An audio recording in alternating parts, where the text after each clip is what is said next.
It's time for another video from that guy who has no idea what he's doing. What do we have here?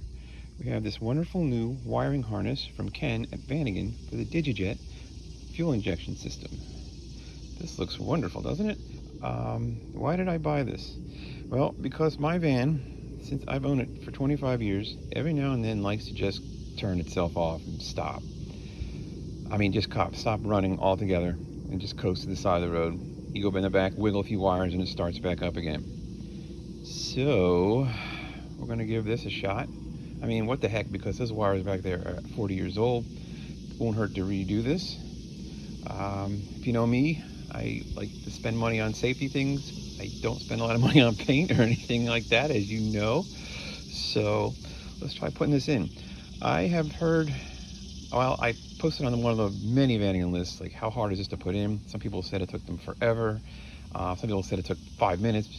So we're going to find out. Now I've been staring at the wiring system in my van for 25 years, so I'm pretty familiar where everything goes. So let's see what happens. The first thing I'm going to do is start labeling everything. Actually, let's start taking things off first, like this airflow meter that has 84 written on it from a junkyard. That's been on there since I got the van in '96. I think for most mechanics and stuff like that, all the connectors on this thing are pretty straightforward. But what I ended up doing is I laid out the cable along the whole back of the engine bay and just try to figure out what went where. The connectors are pretty, you can look at them and say, I know where this goes, because none of them are pretty much duplicates. Now there's a couple connectors, just like single aircraft clips, just dangling off. Those will present themselves as we start taking it off, I guess. And there's some hidden wires underneath down there. Let's find out where they go. So I'm actually going to start from the little computer box down there first. Notice my little spare next to it. Wow, there's a connector way down there. I think I got to take the engine out to take that one out. Okay, so I've already taken off a bunch of wires near the airflow meter here and the throttle position switch. So I think I'm going to start replacing this, while I still remember what went where, with the new harness. Had to put new gloves on. I can't put the new wiring harness on with some old greasy gloves. And my brain keeps ignoring those nuts, those studs on the heads. Oh my God. I'm going to be on the list soon asking how to get that nut off.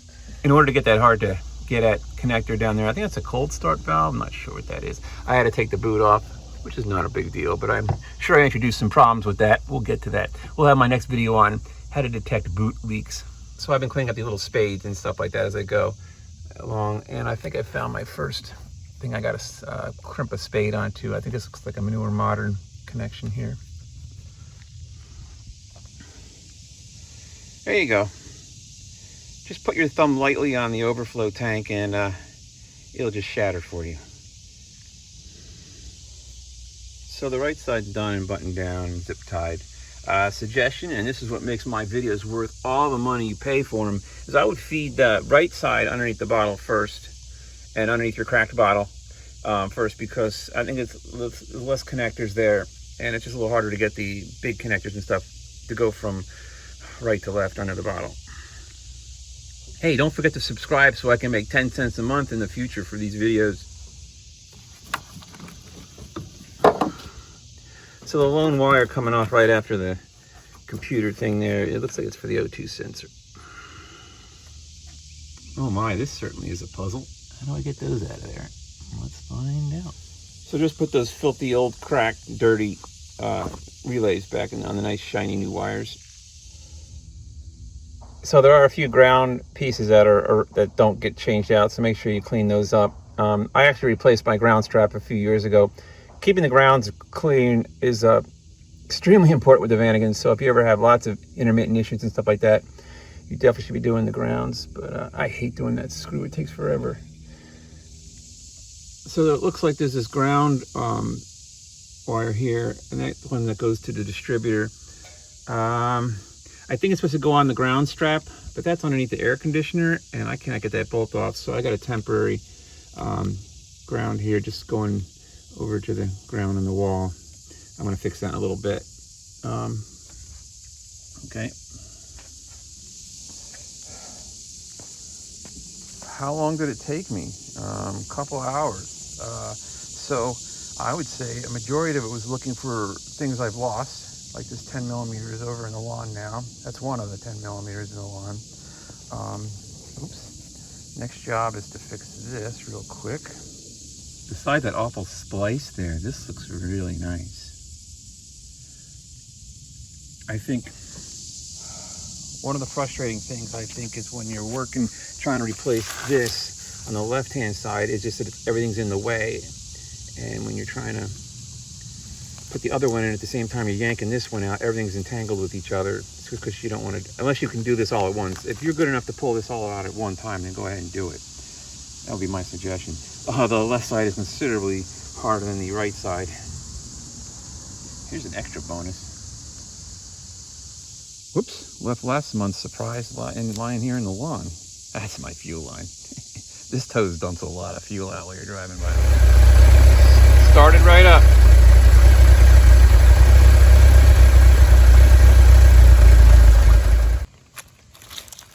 So thoughts so far? Yeah, $750 is a lot of money to spend for something like a wiring harness.